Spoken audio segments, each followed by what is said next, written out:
জুডিচিয়েলত বহি 80 কোটি টকা 80 লাখ টকা 60 লাখ টকা বিজেপিৰ দুজন এমএলএ ল'লে বুলি হোৱাৰ পিছত বিজেপিয়ে ক'ৰবাত স্পষ্টীকৰণ দিলেনে? কংগ্ৰেছ দলৰ আভ্যন্তৰীণ ৰাজনীতিত অসমৰ ৰাইজক আমি জনাবলৈ বাধ্য আৰু মই আজি ৰাজহুৱাকৈ কৈছোঁ যে যদি অভিযোগ প্ৰমাণিত হি মে বি ভূপেন বৰা আৰু anybody who will make him accountable. কিন্তু নহয় ৰ'ব, এইটো ক'বলগীয়া আছে। সিন্ডিকেটৰ পৰা 25 লাখ টকা পায় বুলি ভিডিঅ' আছে। সিন্ডিকেটৰ পৰা পিজু হাজৰিকাই 25 লাখ টকা পায় বুলি ভিডিঅ' আছে। মোৰ বিৰুদ্ধে এটা ভিডিঅ' ওলাইছিল, মই হাতীগাঁও থানাত পাই দিছোঁ।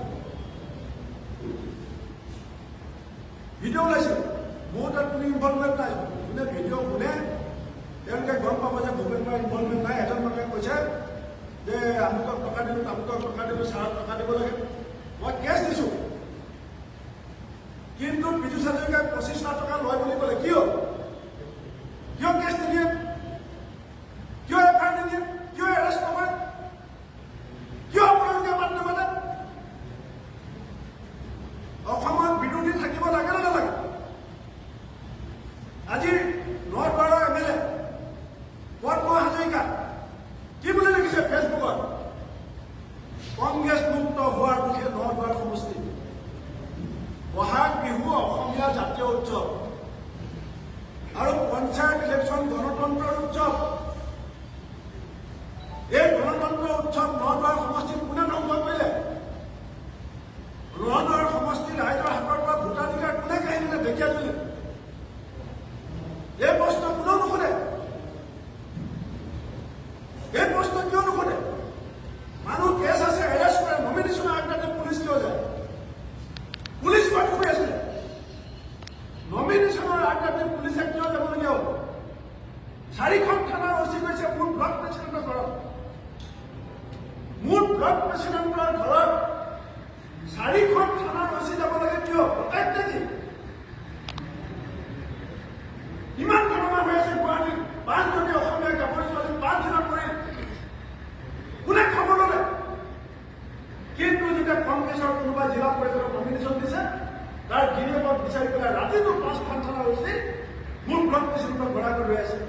মই আপোনালোকক হাতযোৰ কৰিছোঁ বন্ধুসকল, কংগ্ৰেছৰ প্ৰত্যেকটো ভুল আপোনালোকে উদঙাই দিয়ক। কংগ্ৰেছৰ সভাপতিৰ প্ৰত্যেকটো বেয়া কাম আপোনালোকে উদঙাই দিয়ক। আমি আপোনালোকক ধন্যবাদ দিম। কংগ্ৰেছ দলটো চাফা কৰাৰ দায়িত্ব, দলটোত থকা খেলি মেলি আঁতৰোৱাৰ দায়িত্ব আপোনালোকেও লওক। আৰু আমি আপোনালোকৰ কথা মানি ল'ম। 11 মে'ৰ আগত একাউণ্টেবিলিটি ফিক্স কৰি বিচাৰ কৰি দিম। কিন্তু গভৰ্ণমেণ্টক কোনে শুনিব?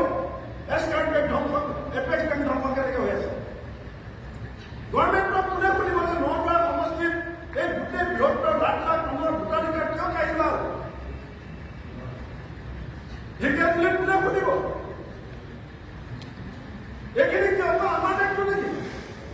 এইখিনি কথাৰ কাৰণে আপোনালোক সকলোৱে বিহাৰ বনাব নিবিচাৰিব অসমক, ত্ৰিপুৰা বনাব বিচাৰিছে অসমক। কালি মুখ্যমন্ত্ৰীয়ে কি কৈছে? কিমান পাতল কথা কৈছে এজন মুখ্যমন্ত্ৰীয়ে। কৈছে কেইখনমান থানাত হৈছে, কেইখনমান গাঁৱত হৈছে, 2000 গাঁৱত পঞ্চায়ত হৈছে, কেইখনমান গাঁৱত হ'লে গোটেইটো আমাক ভোট দিলে নহ'ব। তাৰমানে তেওঁ 2000খন গাঁৱৰ দায়িত্ব ল'ব নোৱাৰে যদি মুখ্যমন্ত্ৰী কিয় হৈ আছে? 2000খন গাঁৱত যদি তেওঁ পঞ্চায়ত নিৰ্বাচন পাতিব নোৱাৰে, 2টা ফেচ কৰিছে, 5টা ফেচ কৰিলে। পঞ্চায়ত নিৰ্বাচন তেওঁ কালি কি কৰিলে? যে 2000খন গাঁৱত পঞ্চায়ত হৈছে, গতিকে ইমান আমি কেনেকৈ চম্ভালিম? 4-5টা উদাহৰণ কংগ্ৰেছে দিছে। 4-5টা উদাহৰণ আমি দিছোঁ। আপুনি কি একশ্যন ল'লে? আপুনি জড়িত আছে। আপোনাৰ দিলীপ শইকীয়া নহয়, অকল বিজেপিৰ ভিতৰত যিবিলাক মানুহে অসমক ভাল পায়, সেইবিলাক মানুহে চিণ্ডিকেটৰ ভ্ৰষ্টাচাৰ, এই এপেক্স বেংক ধ্বংস কৰা মানুহবিলাকৰ দলত শাস্তি দিব বিচাৰিছে। বিজেপিৰ ভিতৰত থকা অসম কৰ্মীসকলে এতিয়া সাৰ পাইছে আৰু সেইকাৰণে মুখ্যমন্ত্ৰীয়ে ভাবিছে যে কিছুমান এলেকাত যদি বিজেপি হাৰি যায়, দিলীপ শইকীয়াৰ মোৰ চকীখন লৰাই দিব। গতিকে মই চলে বলে কৌশলে ধৰ্মল বাহুবল পুলিচ চবকে লগাই দি পেলাই আজি আমাৰ প্ৰাৰ্থীবিলাকক উদ্যোগ কৰাৰ কাৰণে সিদ্ধান্ত কৰিছে।